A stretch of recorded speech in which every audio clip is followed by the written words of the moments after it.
Dende a Deputación de Lugo, a verdade é que valoramos moi positivamente este festival dende o comezo, xa fai máis dunha década, porque estamos ante a 13ª edición. Valorámolo fundamentalmente por tres cuestións. Unha, pola importancia que ten o rigor co que traballan, pola calidade dos artistas convidados que traen ano tras ano, que isto é o que fixo que o festival se consolidase xa como un referente dentro da programación da música clásica en Galicia, pero logo valoramos tamén moi expresamente a vinculación co territorio, cunha doble vertiente. Por un lado, un festival como este, na súa orixe, permitía achegar a música clásica a poboacións pequenas, a poboacións rurais nas que moitas veces é difícil manter un contacto vivo coa música clásica, especialmente cunha programación de tan alta calidade.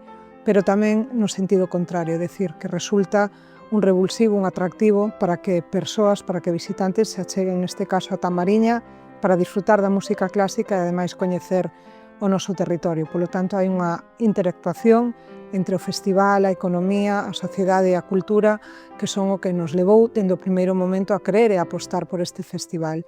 A día de hoxe, Medrou estáse achegando xa a poblacións máis importantes. Este ano dan un salto importantísimo en cantidade, pero tamén en calidade, porque o artista que levan o Fuxan os Ventos a Lugo, ao Auditorio de Lugo, pois é un referente internacional que probablemente non teñamos oportunidade de ver en moitas máis ocasións nun concerto. Así que, nese sentido, é no que nós quixemos apostar, xa digo, fai máis dunha década, por este festival, e estamos, ademais, contentos e agradecidos tamén de que dende a organización se quixera contar coa Deputación de Lugo para este traballo.